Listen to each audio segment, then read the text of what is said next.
हाँ सर। नमस्कार। सत साहिब। क्या शुभ नाम है जी आप जी का? नरेश चौधरी।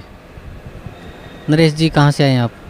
बाड़मेर जिला है, राज्य राजस्थान है, तहसील पसपरा, गांव सामरा। सर क्या काम करते हैं आप?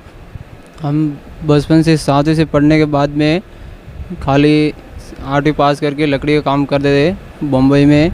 उधर से बहुत परेशानी और हर 15 दिन में बुखार आ जाता, कभी मलेरिया कभी कुछ। तो घर पे आते तो भोपा जी के पास जाते तो वो बोलते इस देवी का नाल घुमा के रख दो, यहाँ एक बकरा चढ़ाने का है, वैसा करो। सब कुछ किया, फिर भी 1 महीना बाद में वही हालत वापस शुरू हो जाता। इसके लिए कभी हनुमान जी के मंदिर जाते तो हनुमान जी के पुजारी बोलते जो अपने गांव में नुआ जूना मंदिर हो उसके ऊपर सिंदूर लगाओ, तेल लगाओ और अपना जीव में शांति मिलेगी। ऐसे करके मैंने 3 साल निकाला। फिर नई बम्बई गया तो उधर फर्नीचर काम करते, उधर एक हनुमान चालीसा पढ़ रहे थे। वो हनुमान चालीसा मैंने 12 महीना पढ़ा। 12 महीना पढ़ा, मुख ज़बान याद हो गया, फिर भी कुछ फ़ायदा नहीं हुआ। फिर एक दिन शंकर भगवान के मंदिर में चले गए तो उन्होंने बोला हर सोमवार को शंकर भगवान का उपवास रखो और आपको हमेशा सुख मिलेगा। फिर शंकर भगवान और मंगलवार का उपवास रखना शुरू कर दिया 12 महीना। फिर उसमें भी कुछ फ़ायदा नहीं हुआ, हर वक्त में हर समय घाटा जाता। फिर जादू जंत्र वाले पास में बींटी लेने का, मंत्राने का सब कुछ काम किया, फिर भी कुछ फ़ायदा नहीं हुआ। और शिरडी साईनाथ के उधर भी कई बार यात्रा में जाते, फिर भी वैसे आते तो वही कठिनाई कभी भी आ जाती, वो भी वैसी हर हमेशा परेशानी साथ में रहती थी। जीव को 1 मिनट भी शांति नहीं। फिर ऐसा करके हम लोग परेशान हो गए। तो ऐसे मेरा एक दुकान था फर्नीचर का और उधर हर साधु आते थे, उनको पूछते थे कि जो हर साधु संत महात्मा बोलते हैं 2.5 अक्षर पढ़े सो पंडित होए, पोती पढ़ पढ़ के जग मुआ, इसका मतलब क्या होता है और ये कहाँ मिलेगा? तो हर एक साधु जी ने बोला कि काशी मथुरा में बहुत बड़ा शंकर भगवान का मंदिर है और वहाँ आप जाओगे तो सब 100 200 250 कुंटल ऊपर सोना है और उधर हमेशा भी भंवरे रहते हैं और शंकर भगवान का बहुत अच्छा पुजारी है, उधर आप जाओगे तो आपको सब सामान मिलेगा। तो हम लोग उधर से एक प्रार्थना की और माली की यात्रा शुरू किया। तो उस टाइम में गाड़ी एक्सीडेंट हो गया और हम उधर से कैंसिल कर दिया। फिर वापस बैठे रहते दुकान में विचार करते।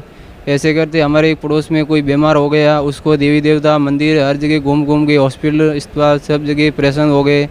तो ऐसे ही करते एक रास्ते में मिल गया, उन्होंने बोला ऐसे ऐसे हरियाणा डिस्ट्रिक्ट में है और महात्मा जी उधर जाते आप रेडी हो जाओगे। तो हम लोग उधर से ही निकल गए। और जैसे हमारे भाई बड़ा था उसने झगड़ा किया कि आप नहीं जाने का है और हर देवी देवताओं की पूजा नहीं करने के, अपने कुल का देव है उनको छोड़ने का नहीं, छोड़ेगा तो और कुछ लफड़ा कभी भी हो सकता है, अपने को मार भी देते हैं। तो मैंने जोरा मर्जी लड़ाई करके और उधर से निकल गए। तो शाम को घर पे रहे तो मेरे पास हनुमान जी का मंदिर था पंचमुखी का, वो गले में लगाया हुआ था फूल। तो ऑटोमेटिक हाथ धोते उस टाइम निकल के नीचे गिर गया। तो मेरे मामेड़ा भाई था, उसको बोला भाई क्या करने का इसको? तो उसने बोला ये रख दे एक जगह, कोई बात नहीं, वो जो मालिक करेगा वही होता है। इधर आया, मैंने 7/15/2011 में उपदेश ले लिया और फिर वापस गए। तो 4 महीना बहुत अच्छा खासा धंधा चलता और सब दुखदाई पीड़ा सब मेरा दूर हो गया और सब धंधे में विंदेश हो गया। और जितने भी हर परेशानी थी, जितनी परेशानी मेरे सतनाम मिलने से पहले सब जितने कष्ट थे उतने दूर हो गए। जो मन से धंधे थे वो मेरा धंधा जो सोचता था उससे पहले मेरा चालू हो जाता, कभी भी हर परेशानी दूर होती। और एक बार मेरे एक आदमी को मैंने पैसा दिया था 30-35 हज़ार, तो वो बुढ़ा मर गया और वो पैसा उस सोपड़ी में लिखा हुआ था। उसके पहले उपदेश लेने से पहले उसके पास कई बार गया, लेकिन कुछ वो बोलता था इसमें नहीं इसमें नहीं, ऐसे ढूंढ रहे थे। उपदेश लेने के बाद में मैं उधर गया, उसको बोला ऐसा एक सोपड़ी है दूसरा निकाल और उसमें होएगा। तो उसने बोला कि ऐसा एक ये सोपड़ी है, तो दूसरा सोपड़ी निकाला तो उसमें वैसे ही वैसा उसके बाप के हाथ से लिखा हुआ मेरे को बोल दिया कि भाई तेरा पैसा इतना है और अभी नहीं बाद में लेके जाना। मैं बोला कोई बात नहीं ठीक है, जो कुछ है वो मालिक ने लहर किया। और अभी 3 महीने से पहले मेरा भाई गांव आ गया बड़ा और मैं उधर बॉम्बे था, काम कर रहा था। एक जंगल का घाटी था, अपने रूम से लगभग 60 किलोमीटर दूर पड़ रहा था। उधर मैं स्लाइडिंग फर्नीचर का काम कर रहा था। रात को 10:30 बजे और ऐसे आत्मा के अंदर घबराहट आया कि आज कुछ तेरा होने वाला है और तू जल्दी छुट्टी करके रूम पे चले जा। फिर भी मैंने सोचा कोई बात नहीं है, जो है वो मालिक का साथ है। रूम बंद किया, घर वाले को बोला भाई गांव में जाने की कोई परेशानी नहीं रात को। उन्होंने बोला कोई परेशानी नहीं है लेकिन कभी कभी हो सकता है। तो मैंने जैसे मोटरसाइकिल स्टार्ट किया और गाड़ी पे बैठा और मंत्र जाप शुरू कर दिए। और एक ही टर्न आया और टर्न पे 100 की स्पीड से गाड़ी जा रही थी 60-70 के लगभग।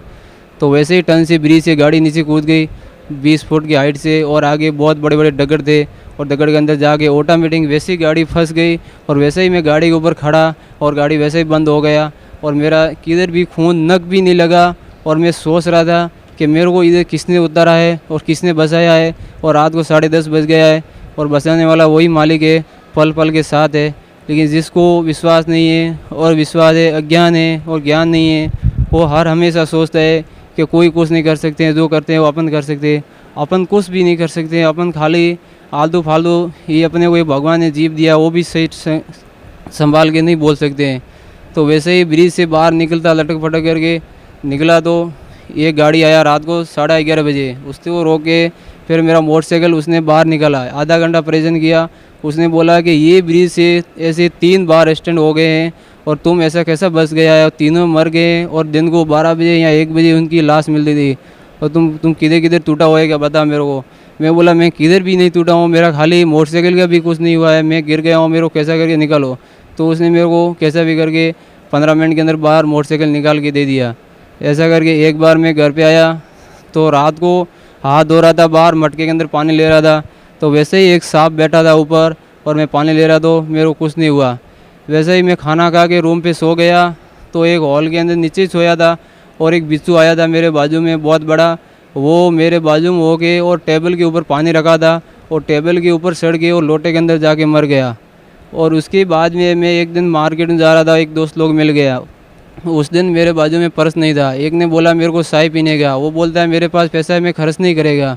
मैं बोला कोई बात नहीं है, मेरे को तुम 50 दे दे, मैं कल वापस तुमको 50 दे देगा। उसने बोला ठीक है। तो 20 रुपये का ऐसा 2 फुल कटिंग चाय लिया और वैसे ही उसको तुरंत वापस दे रहा था और नीचे उनके 20 रुपये और फर्श पे किसी का क्या मालूम कैसे मालिक ने मेरे को दे दिया और उसको मैंने वापस उसका कर्जा माफ हो गया। ऐसा करके एक दिन कोई किसी कारण से मोटरसाइकिल दूसरा लेके चला गया, मेरे पास साइकिल था और फ़ोन रिचार्ज करने था। तो उसके बाद में वैसे ही साइकिल लेके आया और रिचार्ज का दुकान बंद था और वापस मोड़ा तो आगे का टायर निकल के नीचे गिर गया। हर पब्लिक सब हंस के बोल रहे हैं तुम कैसा बच गए और इधर आके टायर तेरा नीचे कैसा गिर गया और पहले क्यों नहीं स्टैंड हुआ और पहले तुम नीचे क्यों नहीं गिरा। सर, परम संत सतगुरु रामपाल जी महाराज से नाम उपदेश लेने के बाद आपको कई बार जीवन दान मिला और आपकी आर्थिक स्थिति भी ठीक हो गई। तो भक्त समाज को क्या संदेश देना चाहते हैं आप?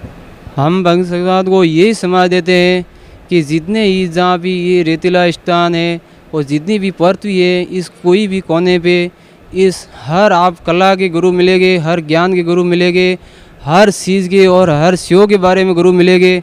लेकिन इस मिट्टी का गुरु इस पृथ्वी पे आपको सतलोक आश्रम यहीं मिलेगा बरवाला में, दूसरा कहाँ भी नहीं मिलेगा। आप जहाँ भी पृथ्वी ढूंढ ढूंढ के थक जाओगे फिर भी आपको यहीं मिलेगा। मेरा करते का कारण यही है कि मानव जरूर दुर्लभ नहीं मिलता है, बार बार इसको एक बार मिलता है, लेकिन इसके पच्चू के मापक नहीं घुमाने का है। और आप यहाँ आवे और बंदी छोड़ के शरणों में और आप यहाँ आके कल्याण करावे। हमारा कहने का सवाल ये है। धन्यवाद आपका बहुत बहुत।